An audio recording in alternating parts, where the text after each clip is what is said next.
विरारमध्ये जमिनी आणि बांधकाम घोटाळ्याने खळबळ उडवली आहे। अंमलबजावणी संचालनालयाने केलेल्या सखोल तपासात वरिष्ठ महापालिका अधिकारी, बिल्डर आणि दलाल यांचा गुंता उघड झाला आहे। या रॅकेटच्या मध्यभागी वसई विरार शहर महानगरपालिकेचे माजी आयुक्त अनिल कुमार खंडेराव पवार असून त्यांनी लाच घेऊन बेकायदेशीर बांधकामांना परवानगी देण्याचा फिक्स रेट सिस्टीम तयार केल्याचा आरोप आहे। ईडीच्या रिमांड अर्जानुसार सरकारी आणि खासगी मिळून तब्बल 60 एकर जमिनीवर बेकायदेशीर ताबा, अनधिकृत बांधकामे व बनावट कंपन्यांमार्फत काळ्या पैशाने मनी लॉन्ड्रिंग यावर हा घोटाळा आधारित आहे। या घोटाळ्याची सुरुवात माजी नगरसेवक सीताराम सुधामा गुप्ता आणि त्यांचा भाचा अरुण सदानंद गुप्ता यांच्याकडून झाले। त्यांनी वर्षानुवर्षे जमिनीवर अनधिकृत कब्जा करून खोट्या कागदपत्रांच्या आधारे त्या विकल्या। यावर नंतर अधिकृत इमारती बांधल्या गेल्या, ज्यासाठी व्हीव्हीसीएमसी अधिकाऱ्यांनी पाठबळ दिले। वरिष्ठ नगररचना अधिकारी उपसंचालक YS रेड्डी यांनी लाच घेत बेकायदेशीर बांधकामे नियमित केली। आयुक्त पवार यांच्या नेतृत्वाखाली हा लाचखोरीचा प्रकार अजून संघटित झाला। प्रति चौरस फूट 150 रुपये इतका फिक्स रेट ठरवण्यात आला, ज्यातील 50 रुपये स्वतः पवारांकडे जात होते असा आरोप आहे। बिल्डर व आर्किटेक्ट यांच्यात C म्हणजे कमिशनर आणि D म्हणजे डेप्युटी डायरेक्टर अशा कोडने लाचेबाबत चर्चा व्हायची। लाच रोख स्वरूपात घेतली जात असे आणि ती रिअल इस्टेट आणि ऐश्वर्य संपन्न खरेदीद्वारे पांढरी केली जात असे। ईडीने मोठ्या प्रमाणावर रोख जप्ती, व्हॉट्सअप मेसेजेस व साक्षी यांच्या आधारे आरोप सिद्ध केले आहेत। या प्रकरणातील 4 प्रमुख आरोपींवर सीताराम गुप्ता, अरुण गुप्ता, YS रेड्डी आणि अनिल पवार यांच्यावर 2002च्या मनी लॉन्ड्रिंग प्रतिबंधक कायद्याअंतर्गत कारवाई करण्यात आली आहे। या सर्वांच्या संगनमतामुळे वसई विरारमध्ये अनधिकृत बांधकामाचा सुळसुळाट झाला आणि महापालिकेतून भ्रष्टाचाराचे साम्राज्य निर्माण झाले। यामधील आरोपी क्रमांक 1 सीताराम सुधामा गुप्ता, बहुजन विकास आघाडीचे माजी नगरसेवक सीताराम गुप्ता हे या घोटाळ्याचे मुख्य सूत्रधार असल्याचा आरोप आहे।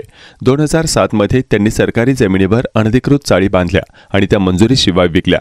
2007-8 मध्ये सिडकोने ही बांधकामे पाडली, मात्र गुप्ता डगमगले नाहीत। व्हीव्हीसीएमसी स्थापन झाल्यानंतर त्यांनी 2009 ते 2011 या दरम्यान तब्बल 60 एकर जमिनीवर 168 G+4 इमारती आणि 74 चाळींची खोली बांधली। उच्च न्यायालयाकडून पाडकामाचे आदेश आले तरी गुप्ता यांनी खोट्या करारपत्रांच्या आधारे स्थानिक बिल्डर्सना या जमिनी विकल्या।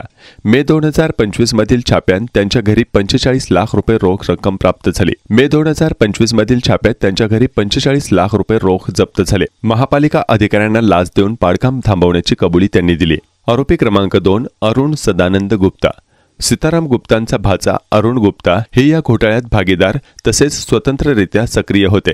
2006 मध्ये सिडकोकडून सिवेज ट्रीटमेंट प्लांट आणि डंपिंग ग्राउंडसाठी राखीव जमिनीवर सर्वे क्रमांक 2232 आचोळे नालासोपारा पूर्व तब्बल 30 एकर जागेवर कब्जा करून 100 अनधिकृत प्लॉट्स विकण्यात त्यांनी सहभाग घेतला। अरुण यांनी मिळालेल्या काळ्या पैशातून वसई, नायगाव आणि नालासोपारा येथे महागडी मालमत्ता खरेदी केली। विक्रीपत्रांमध्ये अनेक विसंगती आढळल्या, तसेच खोट्या कागदपत्रांच्या आधारे पैसे पांढरे केल्याचे पुरावे सापडले। आरोपी क्रमांक 3 YS रेड्डी, 1993 मध्ये सिडकोमध्ये सहाय्यक नगर रचनाकार म्हणून कारकीर्द सुरू केलेले रेड्डी 2010 मध्ये व्हीव्हीएमसी मध्ये डेप्युटेशनरवर आले आणि 2012 मध्ये नगररचना उपसंचालक झाले। त्यांनी प्रति चौरस फूट 10 ते 12 रुपये लाच घेऊन अधिकृत बांधकामांना मंजुरी देणारी सिस्टीम तयार केली। एका प्रकल्पात तब्बल 50 लाख रुपये घेतल्याचे पुरावे आहेत।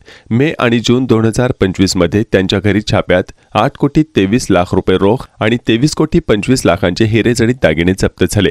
आरोपी क्रमांक 4 अनिल खंडेराव पवार, 2014 बॅचचे IAS अधिकारी पवार जानेवारी 2022 ते जुलै 2025 दरम्यान व्हीव्हीसीएमसी आयुक्त होते।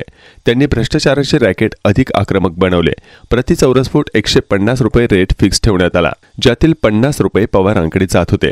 त्यांनी वैयक्तिक हस्तक्षेप करून सध्या मंजुरीसाठी 20 ते 25 तर गुंतागुंतीच्या प्रकल्पासाठी 50 रुपये दराने लाच घेतल्याचे पुरावे आहेत। पत्नी आणि मुलींच्या नावावर बनावट कंपन्या उभ्या करून काळा पैसा रिअल इस्टेटमध्ये गुंतवला। ईडीने पवार यांना या घोटाळ्याचा केंद्रबिंदू मानले आहे।